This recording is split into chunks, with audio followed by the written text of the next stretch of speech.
Sejam bem-vindos ao canal Palavra que Ensina. A festa de trombetas e a expressão o dia e hora ninguém sabe. Recomendamos que, para ter uma maior compreensão deste estudo, que vocês assistam a mensagem deste mesmo canal com o título de As Festas Judaicas e a Relação com a Volta de Jesus em 2017 ou 2018, aqui mesmo no canal Palavra que Ensina. É importante ressaltar que o anticristo não quer que você saiba acerca dos compromissos e das festas de Deus. Portanto, preste atenção neste vídeo, pois Deus irá te abençoar tremendamente. Veja o que diz o texto de Daniel, capítulo 7, no versículo 25. Diz assim o texto: E proferirá palavras contra o Altíssimo, e destruirá os santos do Altíssimo, e cuidará em mudar os tempos e a lei, e eles serão entregues na sua mão, por um tempo e tempos, e a metade de um tempo. Realmente, o anticristo não quer que nós conheçamos os tempos, e desta forma, muitos têm sido enganados.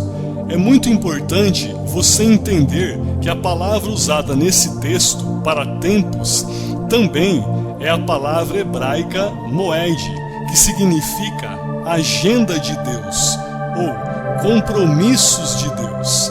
Repare, amado amigo, que Satanás não quer que você aprenda sobre o calendário judaico, e sim que você fique de olho no calendário gregoriano, criado pelo Papa Gregório, sendo um calendário pagão e romano. O relógio de Deus é Israel, e nossos olhos têm que estar sobre esta nação. Do contrário, seremos enganados pelo maligno. O texto de Amós, capítulo 3, no versículo 3, nos diz: Porventura andarão dois juntos, se não estiverem de acordo? É óbvio que não. E sendo assim, precisamos estar de olho no calendário de Deus, que é Israel.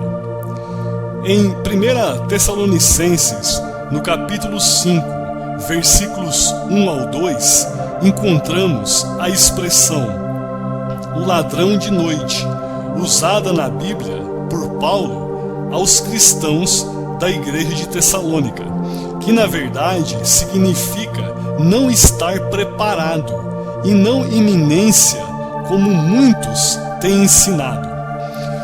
Vamos entender esse texto com maior complexidade. Vejamos o que diz o texto. Mas, irmãos, acerca dos tempos e das estações, não necessitais que se vos escreva, porque vós mesmos sabeis muito bem que o dia do Senhor virá como ladrão de noite. Repare que nessa passagem, Paulo fala aos cristãos de Tessalônica que acerca dos tempos e das estações não é necessário que vos escreva. Perceba que Paulo aqui está falando sobre as festas de Israel. A palavra moed, aqui relacionada com estações, representa compromissos de Deus e não se refere às estações do ano, como primavera, verão, outono ou inverno. Veja que Deus tem compromissos para com sua igreja e também com o seu povo Israel. O mais interessante nesse texto é que Paulo está falando com um povo que é judeu e que, portanto, conhece as tradições judaicas. Perceba que, ao analisar um texto bíblico, não posso relacionar as culturas americanas ou brasileiras ou de qualquer outro país. Na verdade, preciso conhecer a cultura judaica. Se analisarmos um texto bíblico fora da cultura judaica, eu irei entender errado aquilo que era o propósito de Deus para que eu entendesse de forma correta.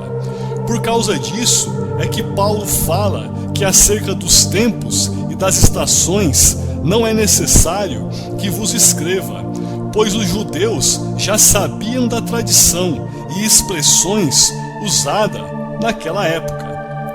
Portanto, precisamos entender que a expressão ladrão de noite era um idioma da época, ou seja, era uma expressão idiomática.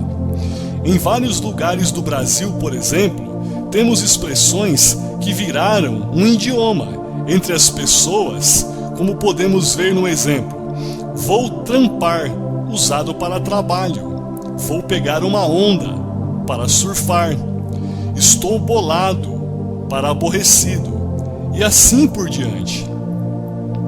Note que se uma outra pessoa de um estado diferente ler estas expressões, pode entendê-las de forma errada, pois elas são usadas dentro de cada região e pode causar engano quando lidas por outras pessoas.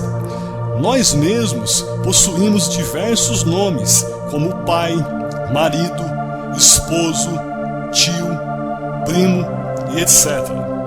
Uma coisa interessante é que quando eu escuto o termo ladrão de noite, o que vem na nossa mente é: eu não sei o que vai acontecer, pois eu não sei a hora que o ladrão virá.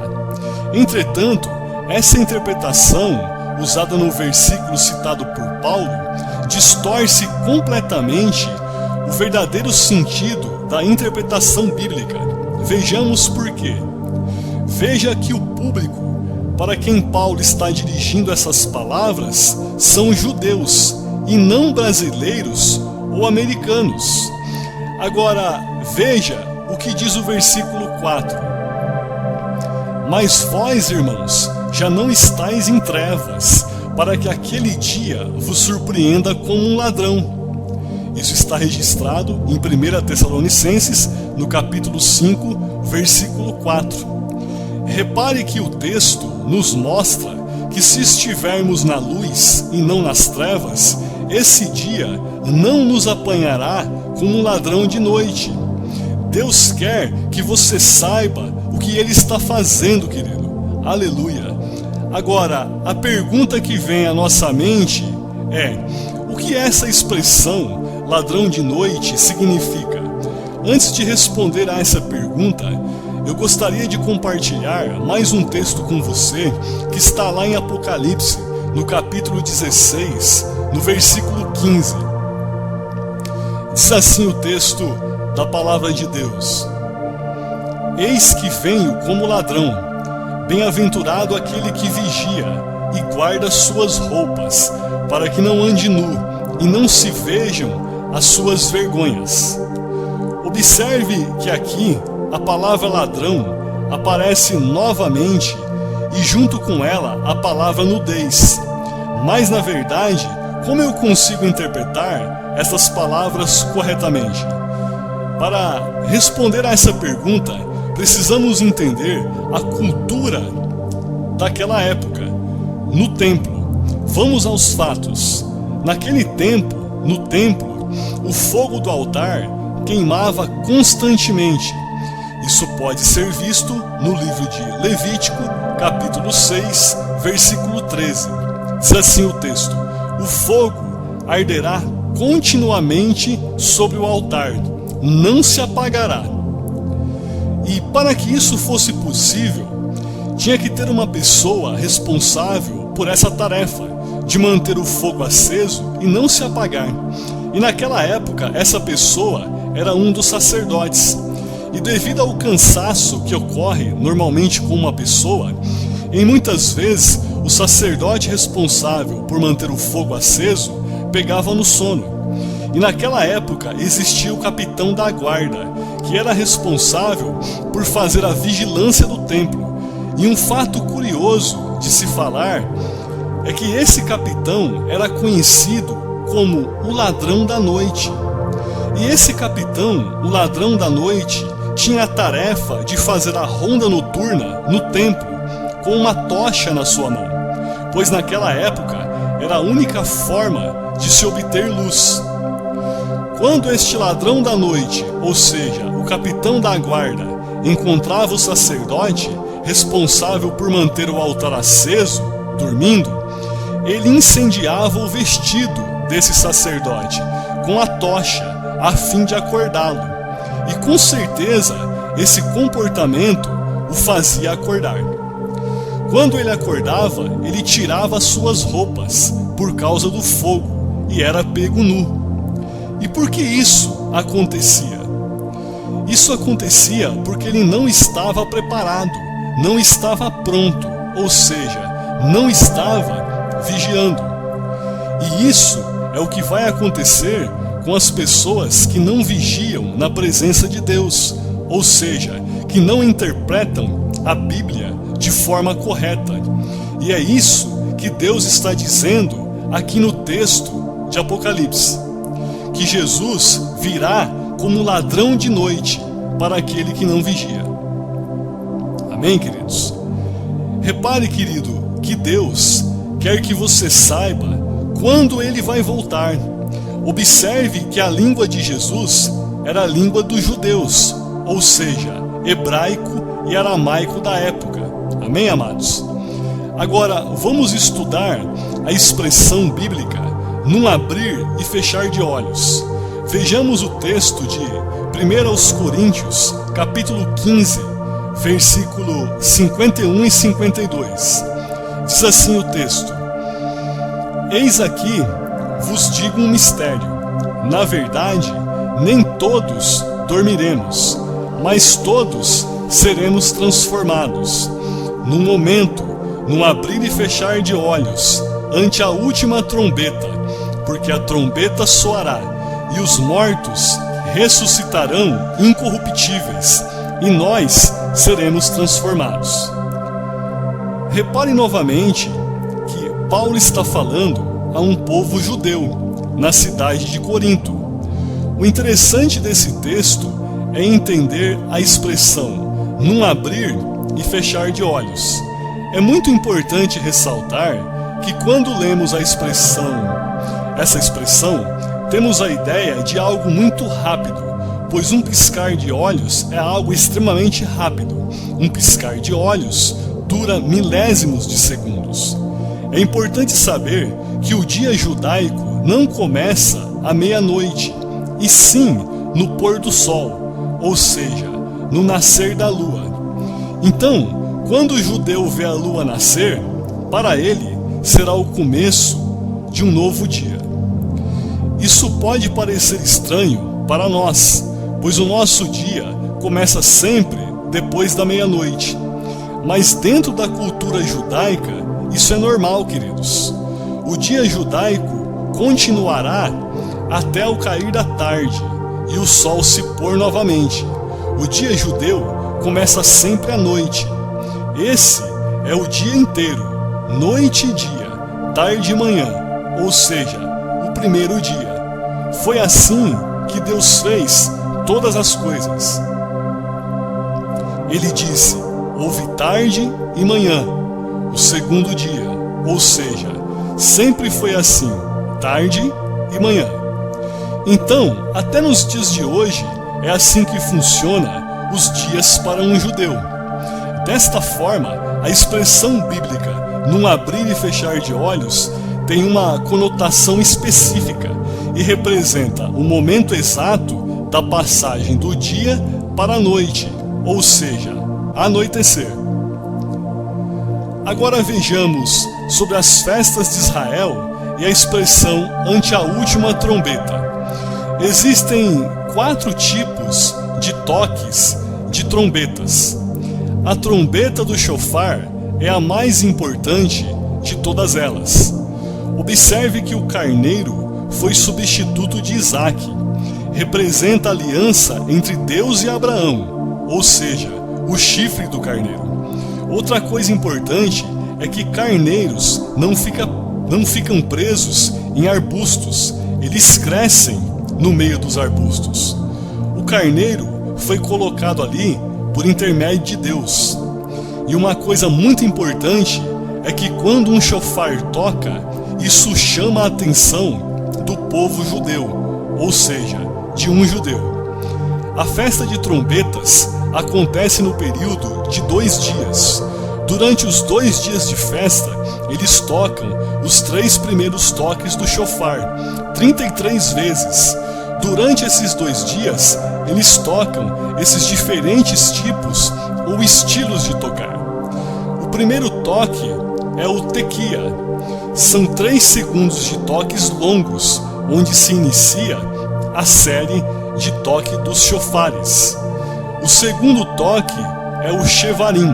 Esse toque acontecerá 33 vezes em 2 dias. São 3 notas em 1 segundo, aumentando o tom. Perceba que a razão dessas festas é para que os israelitas saibam de onde Deus os tirou. Repare que este fato é muito importante para eles e deve ser muito importante para nós também.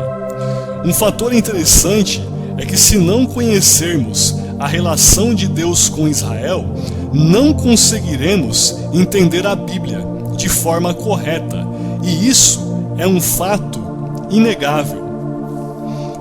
A relação das festas judaicas com a igreja é muito forte e Deus deseja que venhamos a descobrir estas verdades. Não deixe, querido, que Satanás venha roubar essa revelação da sua vida.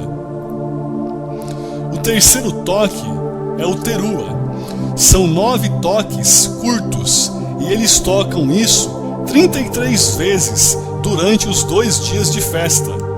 Existe um toque final que existe apenas uma vez nessa festa.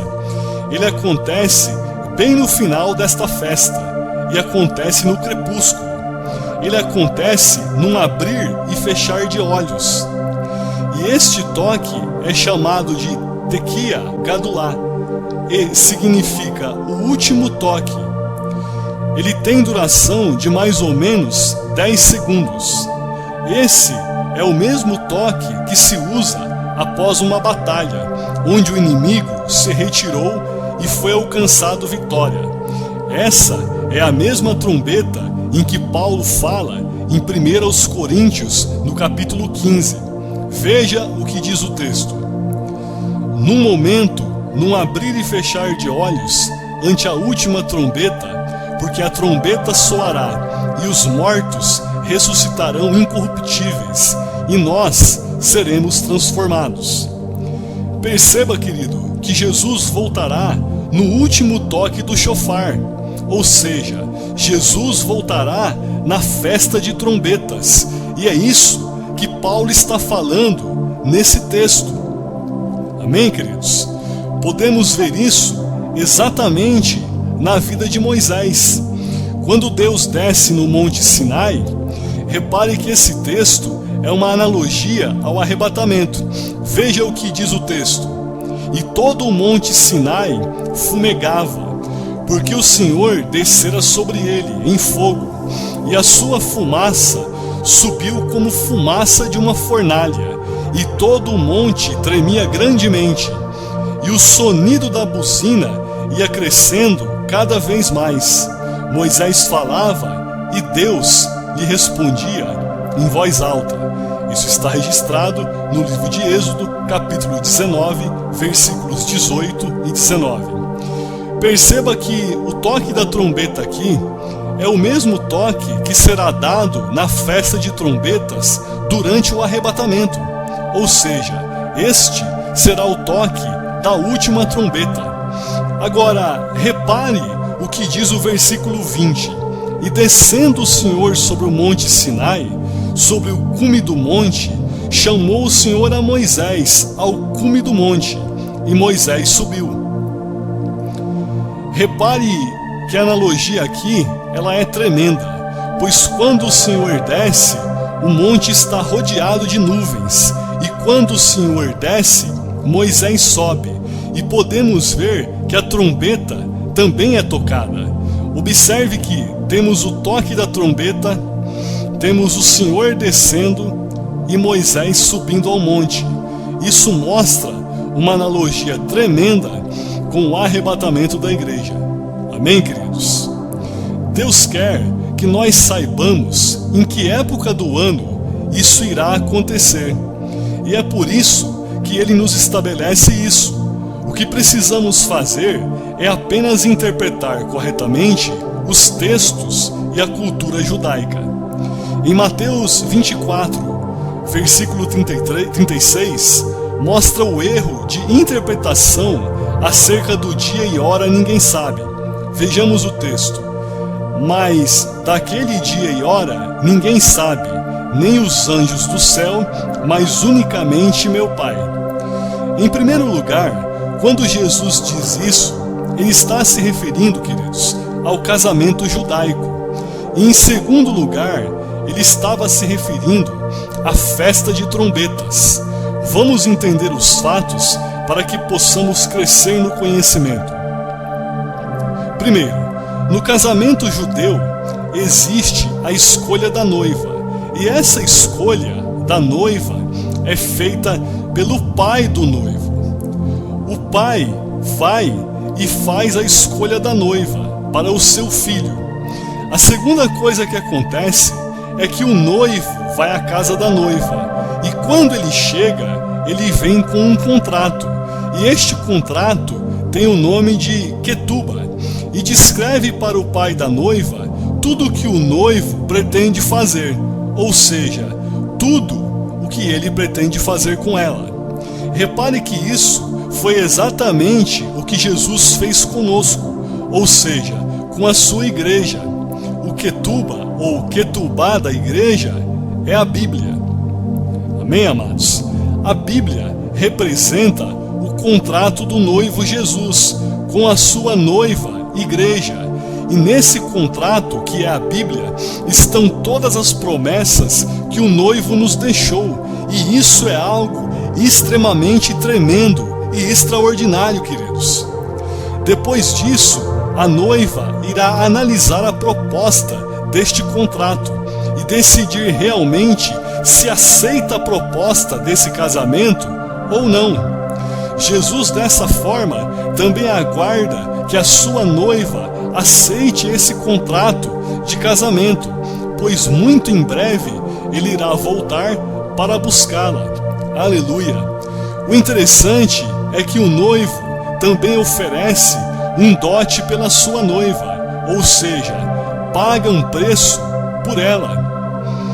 E o mais tremendo é que o preço pago pela noiva não pode ser qualquer valor, mas sim um valor altíssimo, ou seja, o preço tem que ser muito alto para esse casamento. Repare, amado, que foi isso que Jesus fez por nós. Ele pagou um preço muito alto por nós, que somos a sua igreja, ou seja, a sua noiva adornada. Aleluia! O preço pago foi um preço de sangue, querido. Perceba que a Bíblia nos diz que fomos comprados por um preço, e esse preço foi o precioso sangue de Jesus Cristo.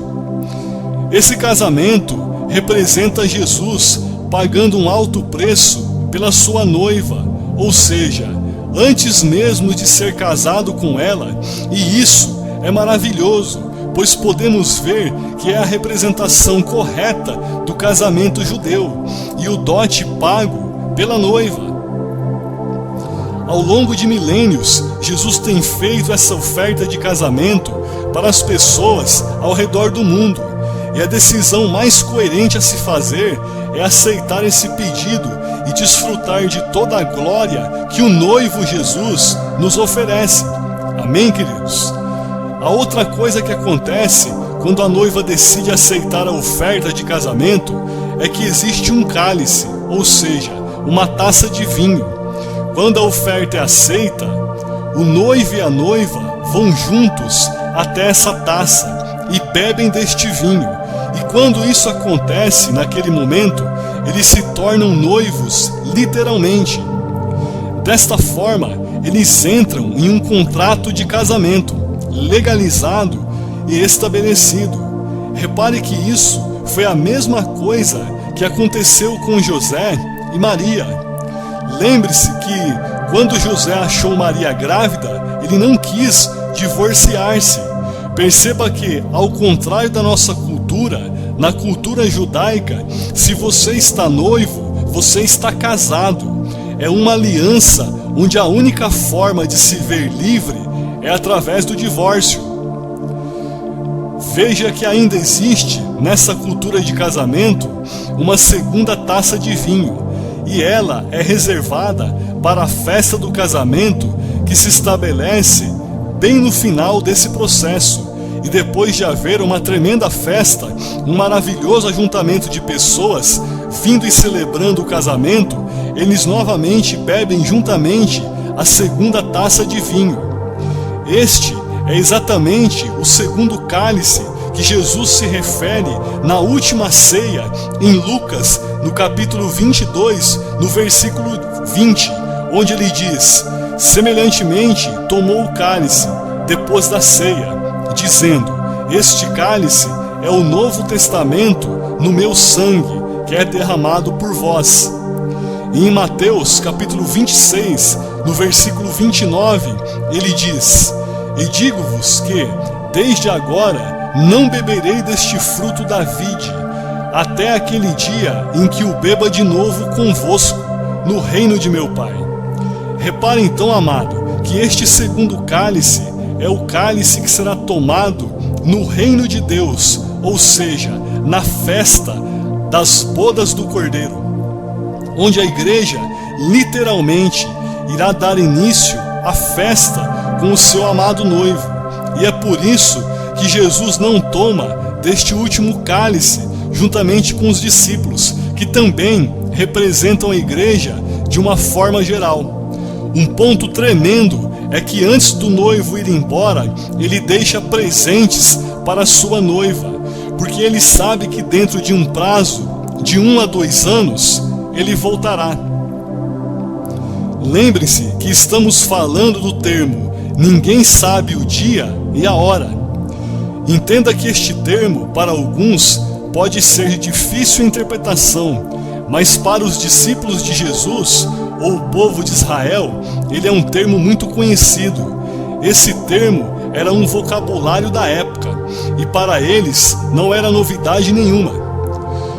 Então, o encorajamento desta noiva é que ela tem presentes, e esses presentes parecem com o noivo, e ela se lembra dele sempre.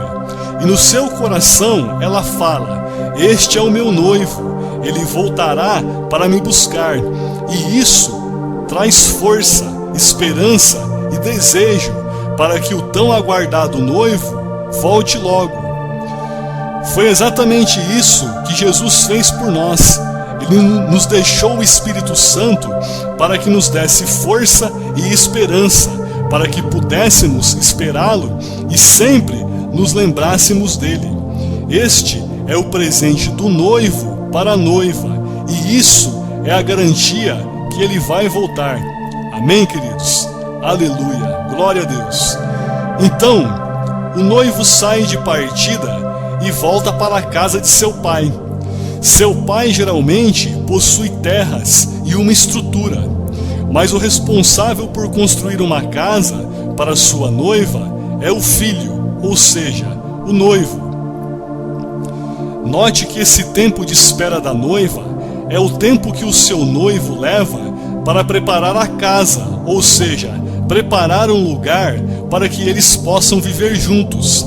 Quando ele termina, ele avisa o seu pai que a casa já está pronta e que ele quer ir buscar a sua noiva.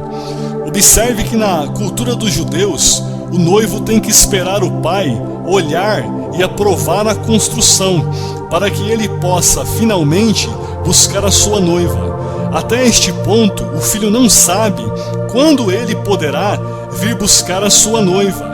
Então percebam, queridos, que o termo mencionado por Jesus, ninguém sabe o dia e a hora, nem o filho, nem os anjos, somente o pai, está totalmente relacionado com o casamento judaico, como acabamos de aprender.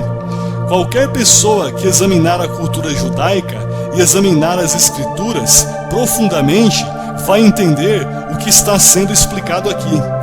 Observe que temos que examinar as Escrituras e não apenas ler, como muitos têm feito hoje em dia. O próprio Jesus nos ensina isso na sua palavra. O importante a ressaltar é que o filho só poderá pegar a sua esposa quando a casa estiver pronta. Veja que isso é uma coisa fantástica, porque foi literalmente o que Jesus fez.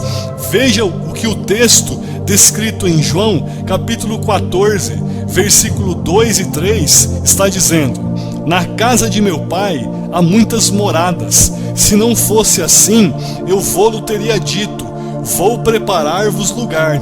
E quando eu for e vos preparar lugar, virei outra vez e vos levarei para mim mesmo, para que onde eu estiver, estejais vós também. Amém, amados? E isso é o que está sendo feito hoje. Observe, amados, que temos que interpretar a Bíblia olhando sempre para a cultura do povo de Jesus, ou seja, o povo judeu, e não relacionar isso com a nossa cultura. O próximo passo para a apresentação do noivo é o toque da trombeta. Repare que quando o noivo se despede da noiva, ele não sabe qual é o dia e a hora exata que ele vai voltar, mas ela, a noiva, sabe a época da sua volta. Observe novamente que estamos estudando o casamento dentro da cultura judaica, e Jesus conhecia muito bem a cultura do seu povo. Repare algo tremendo aqui, querido. Muitos dizem que a igreja vai passar pela grande tribulação, mas através desse pensamento eu gostaria de te fazer uma pergunta: qual é o tratamento que um noivo dá para a sua noiva? Qual é a forma que um noivo deve tratar a sua noiva? Será que Jesus, o noivo mais bondoso e maravilhoso de todos os tempos, vai se casar com uma noiva espancada e machucada através da grande tribulação? Pense nisso, querido. Se você acredita mesmo nisso, você precisa melhorar o seu conhecimento teológico. A grande tribulação na terra, ela virá para julgar os ímpios e o povo judeu, e não a igreja. A igreja, queridos, tem o coração mole e não necessita de tal correção. Jesus disse a Tomé que ele creu porque viu, mas bem-aventurado é aquele que crê sem ver. Você nunca viu Jesus na sua vida, querido, nunca encontrou com ele, mas vive uma vida de santidade, simplesmente porque você acredita na palavra dele. E desta forma, amado, você não precisará sofrer ou passar pelo sofrimento. Em uma outra oportunidade, estarei falando mais sobre este assunto. Agora repare que diversos textos bíblicos comprovam que a igreja não passará pela grande tribulação. Dentre eles, podemos citar Daniel, capítulo 9, versículo 24. Diz assim o texto: 70 semanas estão determinadas sobre o teu povo e sobre a tua santa cidade, para cessar a transgressão e para dar fim aos pecados, e para expiar a iniquidade, e trazer a justiça eterna, e selar a visão e a profecia, e para ungir o Santíssimo. Repare que a grande tribulação é determinada sobre o povo de Daniel. E quem era o povo de Daniel, amado? O povo de Daniel é o povo judeu. Não que eu queira criticar a crença de ninguém que pense diferente do que é exposto aqui nesse vídeo. Cada um tem a liberdade de expressar suas opiniões acerca do que é exposto. O intuito aqui é mostrar os fatos e acontecimentos dentro da cultura judaica e também bíblica. Veja o que o texto de Isaías, capítulo 26, versículo 20 ao 21, diz: Vai, pois, povo meu, entra nos teus quartos e fecha as tuas portas sobre ti. Esconde-te só por um momento, até que passe a ira, porque eis que o Senhor sairá do seu lugar para castigar os moradores da terra, por causa da sua iniquidade, e a terra descobrirá o seu sangue, e não encobrirá mais os seus mortos. Amém, queridos? Um fato tremendo é que nós teremos 7 anos para festejar com o nosso amado noivo nos céus, e não passaremos por esse dia terrível que sobrevirá sobre os habitantes da terra e sobre os judeus. Veja o que diz o texto de Apocalipse capítulo 3, no versículo 10. Como guardaste a palavra da minha paciência, também eu te guardarei da hora da tentação que há de vir sobre todo o mundo, para tentar os que habitam na terra. Observe que no texto diz que eu te guardarei da hora da tentação que há de vir sobre todo o mundo. Esse trecho do texto não se refere à igreja de Filadélfia, e sim àqueles que habitam sobre toda a terra. Outra coisa que eu queria ressaltar é que Deus sempre avisou o seu povo acerca dos acontecimentos, querido. Deus avisou e livrou Ló acerca da destruição de Sodoma e Gomorra. Deus avisou e livrou Noé acerca do dilúvio. Deus avisou e livrou José do Egito acerca dos anos de fome e dificuldade que viriam sobre o Egito. Deus avisou seus amigos, ou seja, seus discípulos, na data exata do Pentecostes. Jesus disse que aquele que faz sua vontade é seu amigo, e ele revelaria os seus segredos para os seus amigos. E com certeza, querido, ele é amigo da sua noiva ou igreja, e não deixará de alertá-la e avisá-la da época dos acontecimentos. Veja o Salmo, capítulo 25, versículo 14. O segredo do Senhor é com aqueles que o temem, e ele lhes mostrará a sua herança ou aliança. Veja também João, capítulo 15, versículo 15. Já vos não chamarei servos, porque o servo não sabe o que faz o seu senhor, mas tenho-vos chamado amigos, porque tudo quanto ouvi de meu Pai vos tenho feito conhecer. Amém, querido? E desta forma, Deus também está avisando a sua noiva, através da festa de trombetas, para que ela esteja vigilante e não seja surpreendida como o ladrão de noite. O ladrão de noite só vai surpreender aqueles que não estiverem vigiando.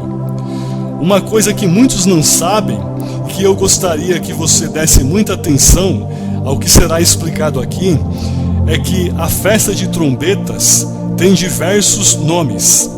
Repare que ainda estamos estudando o termo, o dia e hora, ninguém sabe.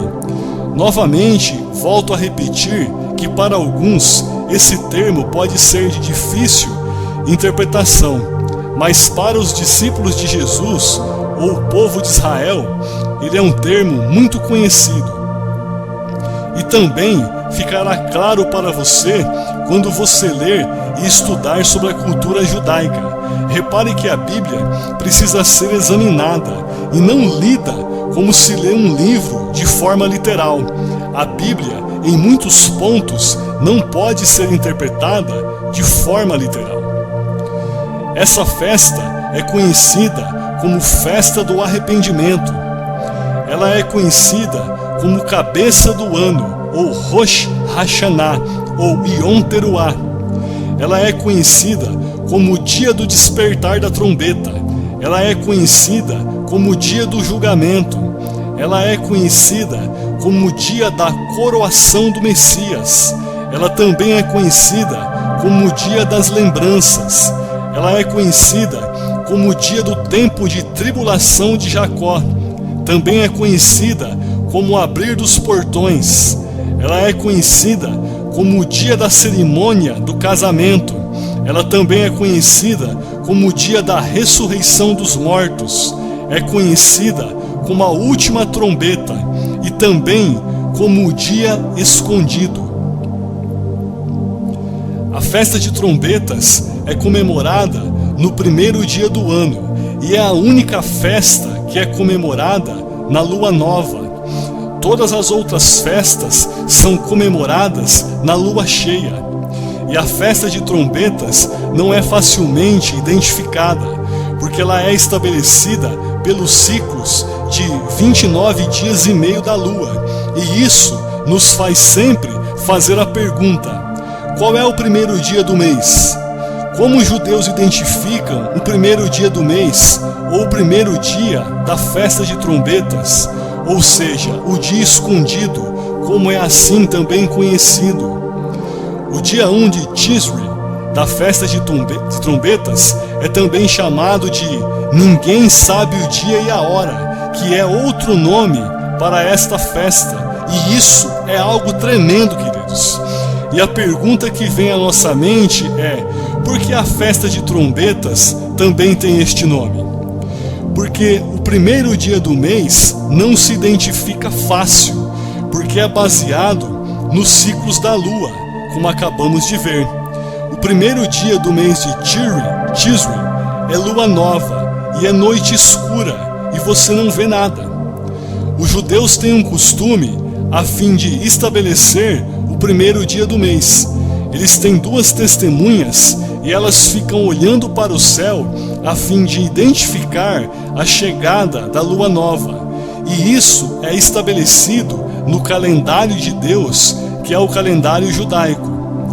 Quando as testemunhas visualizam a lua nova, eles vão correndo imediatamente ao sacerdote presidente do Sinédrio e informam a chegada da lua nova. O problema é que eles demoram 2 dias para realmente confirmar o aparecimento desta lua nova, ou seja, para que a lua apareça. E esses dias são o dia e hora ninguém sabe, que foi dito por Jesus Cristo, queridos. Ou seja, Jesus se referiu a este evento quando disse essas palavras, e qualquer pessoa que estuda a cultura judaica sabe que isso é o que acontece lá até nos dias de hoje. Quando a lua nova era identificada, era dado o início à festa de trombetas. Perceba que os ciclos da lua para a época eram muito difíceis de serem descobertos. Uma coisa muito importante a ressaltar é que, ao longo da história da igreja, o amor dos cristãos pelos judeus foi diminuindo cada vez mais, e o conhecimento da cultura judaica também se perdeu. Hoje, diversas igrejas pelo mundo interpretam a Bíblia desprezando a relação de Jesus, que era judeu, com Israel, e é por isso que temos tantas interpretações erradas sobre a Bíblia. O próprio Martinho Lutero, que foi o grande reformador da igreja no século XVI, tinha um ódio terrível pelos judeus, ou seja, ele era um antissemita. O importante é termos muito cuidado ao interpretar um texto fora da cultura judaica, porque desta forma aprenderemos a interpretação de forma errada. Alguns acreditam que o arrebatamento será iminente, mas se ele irá acontecer dentro do período da festa de trombetas, como pode ser iminente? Como pode ser o arrebatamento iminente se ele acontecerá dentro da festa de trombetas? A iminência do arrebatamento se dará dentro dos 2 dias da festa de trombetas, ou seja, não sabemos se Jesus voltará no primeiro dia da festa ou no segundo dia. Uma coisa é certa: Jesus nos deixou claro a época da sua volta, e o importante, independente da sua interpretação ou conhecimento teológico, é estar vigilante, porque realmente o tempo está muito próximo. A festa de trombetas ocorre todos os anos entre o mês de setembro e outubro, e a última trombeta que Paulo cita será tocada neste dia. Uma última consideração a ser feita é que alguns acreditam que a última trombeta a ser tocada se refere ao livro de Apocalipse, mas na época que Paulo fala do toque das trombetas, em 1 Coríntios capítulo 15, no versículo 52, o livro de Apocalipse não tinha sido escrito ainda, e com certeza Paulo estava falando da festa de trombetas. Veja o que diz o texto: num momento, num abrir e fechar de olhos, ante a última trombeta, porque a trombeta soará, e os mortos ressuscitarão incorruptíveis, e nós seremos transformados. Aleluia! Glória a Deus! Amém, queridos? Estamos muito próximo do toque da última trombeta. E você, está preparado para o arrebatamento da igreja? Se você gostou desse vídeo, se inscreva no canal Palavra que Ensina. Deixe a sua opinião e o seu comentário. Não se esqueça de se inscrever em nosso canal e assistir aos nossos outros vídeos. Ajude a divulgar esse canal e este trabalho. Deus abençoe a todos. Fiquem na paz.